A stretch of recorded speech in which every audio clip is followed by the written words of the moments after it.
CBSE, ICSE और NCERT के छात्र छात्राओं का, कक्षा 4 के छात्र छात्राओं का स्वागत।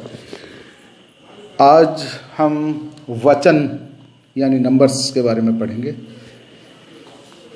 तो वचन किसे कहते हैं?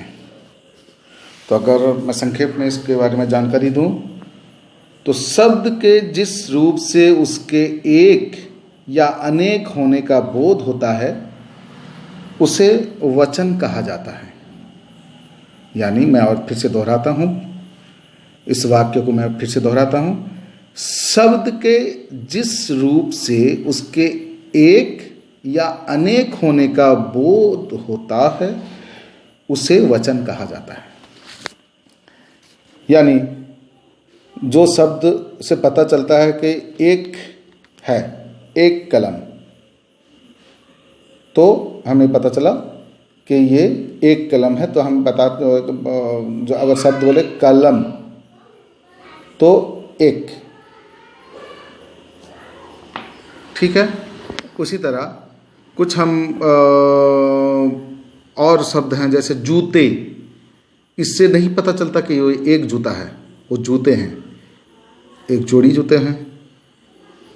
पत्ते यानी लीव्स, तो अब उससे पता चला कि वो एक नहीं, एक से अधिक पत्ते हैं। या समझ लो बच्चे, तो उससे पता चल रहा है कि एक नहीं, एक से अधिक बच्चे हैं। अगर मैं बोलूं बच्चा या पत्ता, तो उससे ये पता चलता है कि वो एक बच्चा या एक पत्ता है। तो अब इससे पता चल रहा है कि शब्द के जिस रूप से उनके एक या उनके अनेक होने का बोध होता हो उससे ही वचन कहा जाता है। जैसे एक दो चार वाक्य मैं पढ़ रहा हूं, उसको ध्यान से सुनिए। प्रतीक को खिलौना खरीदना था, वो बाजार गया। बाजार में दुकानें सजी थी। प्रतीक एक दुकान पर रुक गया। उस दुकान पर तरह तरह के खिलौने बिक रहे थे। उसने एक गुड्डा खरीद लिया।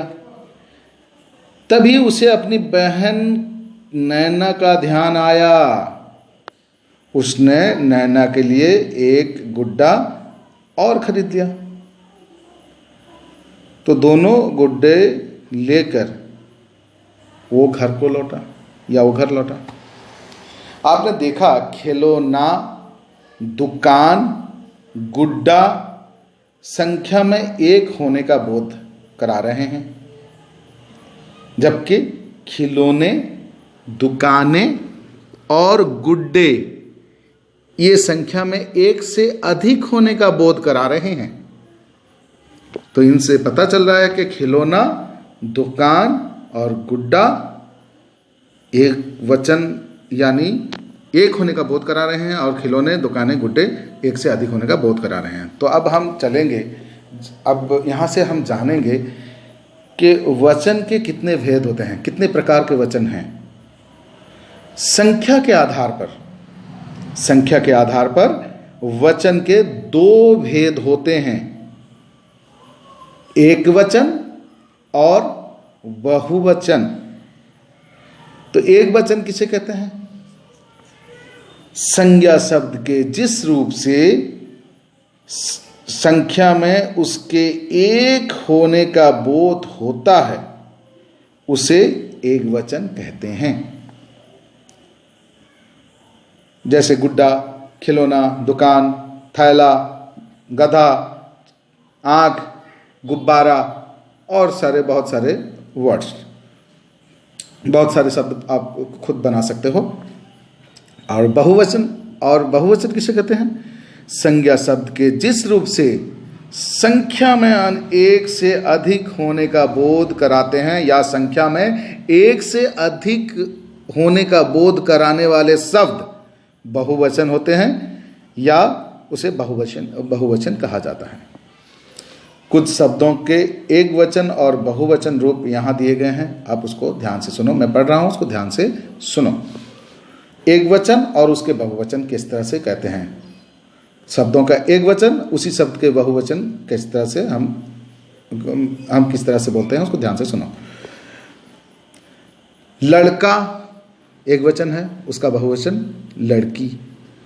चूहा एक वचन है, उसका बहुवचन चूहे। झंडा एक वचन है, उसका बहुवचन झंडे। गुब्बारा गुब्बारे। गमला गमले। केला केले। तोता तोते। ताला ताले। पत्ता पत्ते। बच्चा बच्चे। पौधा पौधे। थैला थैले। बेटा बेटे। गधा गधे। चादर चादरें। आँख आँखें। पुस्तक पुस्तकें। घड़ी घड़ियाँ। तितली तितलियाँ। नदी नदियाँ। मिठाई मिठाइयाँ। नारी नारियाँ। गाड़ी गाड़ियाँ। सहेली सहेलियाँ।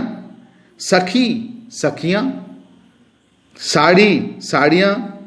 छात्रा छात्राएँ। महिला महिलाएँ। माला मालाएँ। लता लताएँ। गुड़िया गुड़ियाँ। चूहिया चूहियाँ। तो आपने जिन शब्दों को एक वचन में देखा उनका रूप बहुवचन में बदल जाता है, लेकिन कुछ शब्द ऐसे भी होते हैं जिनका रूप एक वचन और बहुवचन में समान रहता है। ऐसे शब्दों की पहचान करने के लिए उनसे वाक्य बनाइए या उनसे बने वाक्यों को देखिए। जैसे गुलाब का फूल खिला है, तो फूल गुलाब का फूल एक वचन एक फूल। गुलाब के फूल खिले हैं, यहाँ पर फूल एक वचन है, गुलाब का फूल खिला है। यहाँ पर गुलाब के लग गया तो फूल वही फूल रहा, गुलाब के फूल खिले हैं, यहाँ पर फूल बहुवचन है। बालक खेलता है, यहाँ पर एक बालक खेल रहा है।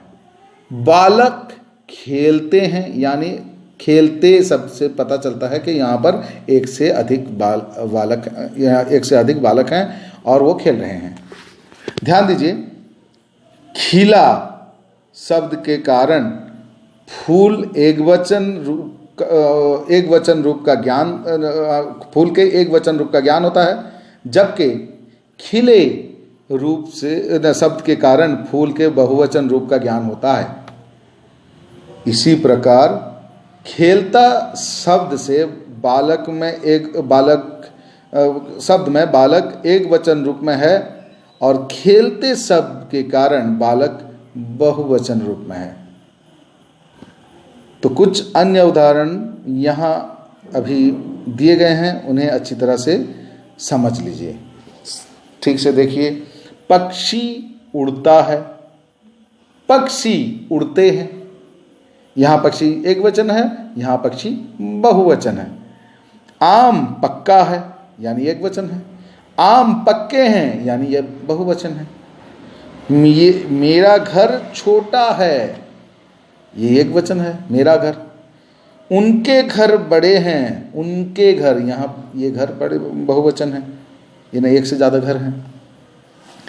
खिलाड़ी मैदान में उतरा, यानी एक खिलाड़ी मैदान में उतरा। उतरा से पता चलता है एक खिलाड़ी है। खिलाड़ी मैदान में उतरे, यहाँ पर उतरे से ये पता चलता है कि खिलाड़ी एक से अधिक हैं, एक से ज़्यादा हैं, ये और ये खिलाड़ी बहुवचन शब्द हैं। तो इसी तरह आज हम बहुवचन को अभी समाप्त करते हैं। बहुवचन की शिक्षा, बहुवचन की कक्षा यहीं समाप्त होती है। अगले कक्षा में हम सर्वनाम के बारे में जानकारी लेंगे। तब तक के लिए स्टे होम, स्टे सेफ। जय हिंद।